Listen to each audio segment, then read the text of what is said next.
Hello, good evening everyone. स्वागत है मेरे YouTube channel history mentor by Tusharika में। आशा करते हैं आप लोग अच्छे होंगे, आप लोगों की प्रिपरेशन भी अच्छी चल रही होगी। इस चैनल के माध्यम से हम लोग यूजीसी नेट हिस्ट्री की तैयारी करते हैं। हम लोग जून 2026 के क्वेश्चन देख रहे थे। कुछ क्वेश्चन हम लोगों ने कर लिए हैं, पिछले वीडियो में जाकर देख सकते हैं आप लोग। तो चलिए स्टार्ट करते हैं हम लोग आज नए क्वेश्चन से।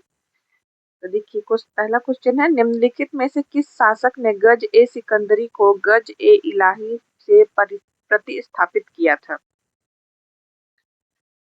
तो पहला ऑप्शन है शेरशाह, दूसरा में है सिकंदर लोदी, तीसरा में है अकबर, चौथा है जहांगीर। तो गज ए सिकंदरी मतलब भूमि मापने का एक पैमाना है। जैसे हम लोग मीटर सेंटीमीटर से नापते हैं, तो उस समय भूमि मापने के लिए गज ए सिकंदरी को यूज किया जाता था। वो पैमाना था भूमि नापने का। तो इसका सही आंसर हो जाएगा अकबर।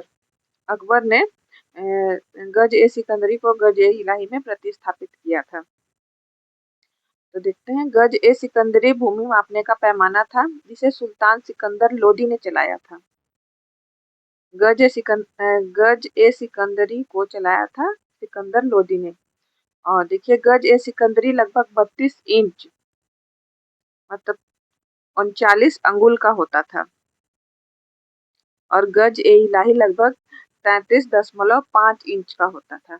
41 अंगुल लगभग होता था, 40 अंगुल का। तो इस तरह से इस क्वेश्चन का आंसर हो जाएगा अकबर।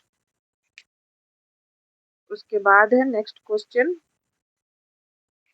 सूची 1 के साथ सूची 2 का मिलान कीजिए। सूची 1 में है प्राथमिक स्रोत, सूची 2 में है लेखक। मैंने प्राथमिक स्रोत मतलब ग्रंथों का नाम है, और उसमें उसके बाद है सूची 2 में लेखकों का नाम है। तो उसको मिलान करना है। तो देखिए, सफरनामा के लेखक कौन है? तो सफरनामा के लेखक हैं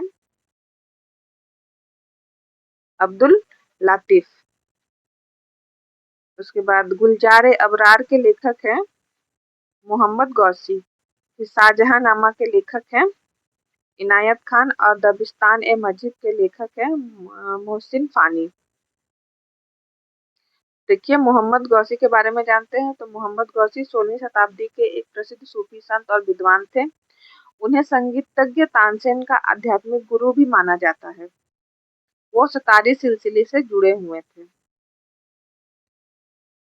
उसके बाद है अब्दुल लातिफ। तो अब्दुल लातिफ मुगल कालीन राज्याधिकारी और इतिहासकार थे। 17वीं शताब्दी के थे अब्दुल लातिफ। 17वीं शताब्दी में मुगल काल में राज्याधिकारी और इतिहासकार थे। उसके बाद है मोहसिन फानी। तो 17वीं शताब्दी के प्रसिद्ध फारसी इतिहासकार, विद्वान और कवि थे। उसके बाद इनायत खान। तो इनायत खान प्रसिद्ध भारतीय संगीतकार, दार्शनिक और सूफी संत थे। तो इस तरह से इस क्वेश्चन का आंसर हो जाएगा ऑप्शन नंबर 2, ए का 2, बी का 1, सी का 4 और डी का 3। के बाद हम लोग आगे क्वेश्चन देखते हैं। देखिए क्या है, भारतीय स्वतंत्रता संग्राम की निम्नलिखित घटनाओं को आरंभ से शुरू करते हुए काल क्रमानुसार करें। तो सबसे पहले है बरदौली सत्याग्रह, उसके बाद है व्यक्तिगत सत्याग्रह, उसके बाद है खेड़ा सत्याग्रह, उसके बाद नागपुर ध्वज सत्याग्रह, उसके बाद है चंपारण सत्याग्रह। तो बरदौली सत्याग्रह 1928 में हुआ था। गुजरात के सूरत जिले के बरदौली तालुका से शुरू हुआ, और सरदार वल्लभ भाई पटेल इसका नेतृत्व कर रहे थे। ये भी किसानों का सत्याग्रह था, बरदौली सत्याग्रह, जो 1928 में हुआ था। उसके बाद व्यक्तिगत सत्याग्रह, ये 17 अक्टूबर 1940 को महात्मा गांधी द्वारा शुरू किया गया था। उसके बाद है खेड़ा सत्याग्रह, 1918 में गुजरात के खेड़ा जिले से महात्मा गांधी और सरदार वल्लभ भाई पटेल के नेतृत्व में चलाया गया था। उसके बाद है नागपुर ध्वज सत्याग्रह। तो 1923 में जबलपुर से शुरू हुआ था और समाप्त हुआ था नागपुर में, इसीलिए इसको नागपुर ध्वज सत्याग्रह कहा जाता है।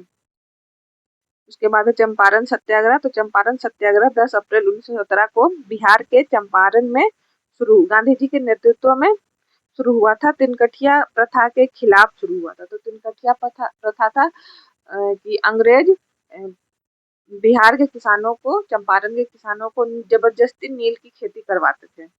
उसी को तिनकठिया प्रथा बोलते हैं। तो नील की खेती कराने और किसान इसका विरोध कर रहे थे, क्योंकि नील की खेती अगर जिस खेत में एक बार हुई, जिस जमीन पे होती है, तो वो उसके बाद उसकी उपजाऊ शक्ति कम हो जाती है। इसलिए किसान इसका विरोध कर रहे थे कि हम लोग खेती नहीं करेंगे। तो उसी के विरोध में हुआ था चंपारण सत्याग्रह। तो इस तरह से इस क्वेश्चन का आंसर हो जाएगा, तो सबसे पहले हो जाएगा ई चंपारण सत्याग्रह जो 1917 में हुआ था। उसके बाद हो जाएगा सी खेड़ा सत्याग्रह जो 1918 को हुआ था। उसके बाद हो जाएगा डी नागपुर ध्वज सत्याग्रह जो शुरू हुआ था 1923 में।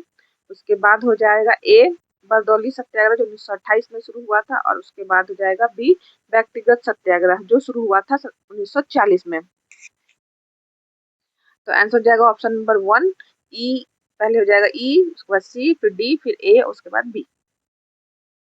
उसके बाद है क्वेश्चन, कांग्रेस के किस अधिवेशन में महात्मा गांधी ने दक्षिण अफ्रीका के सैकड़ों हजारों ब्रिटिश भारतीयों की तरफ से याचिकाकर्ता के रूप में प्रस्ताव पेश किया था? लाहौर 1900, फिर कलकत्ता अधिवेशन 1901 में, बनारस अधिवेशन 1905 में, उसके बाद कलकत्ता अधिवेशन 1906 में। तो गांधी जी ने कलकत्ता अधिवेशन 1901 में दक्षिण अफ्रीका के सैकड़ों हजारों ब्रिटिश भारतीयों की तरफ से याचिकाकर्ता के रूप में प्रस्ताव पेश किया था।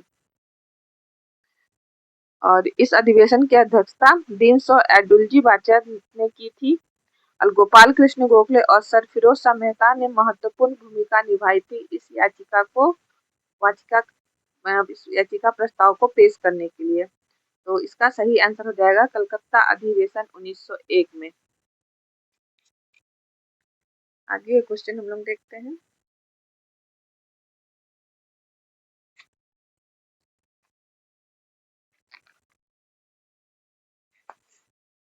आगे क्वेश्चन में है, देखिए निम्नलिखित में से कौन सी सब अल्टर्न इतिहास संबंधी महत्वपूर्ण कृति है?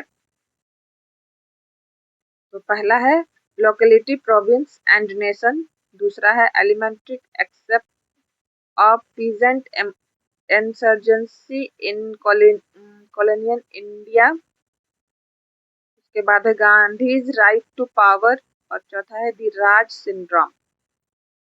तो सब अल्टर्न इतिहास से संबंधित महत्वपूर्ण कृति है option number 2 elementary aspects of peasant insurgency in colonial India. और इस कृति को लिखा है रंजीत गुहा ने, इसके लेखक है रंजीत गुहा। तो आज का सेशन हम लोग यहीं समाप्त करते हैं। मेरा सेशन कैसा लगा कमेंट जरूर कीजिएगा, और मेरे चैनल को सब्सक्राइब जरूर कर लीजिएगा ताकि आपके पास नोटिफिकेशन जाते रहे। लाइक और शेयर जरूर कर दीजिएगा। Thank you.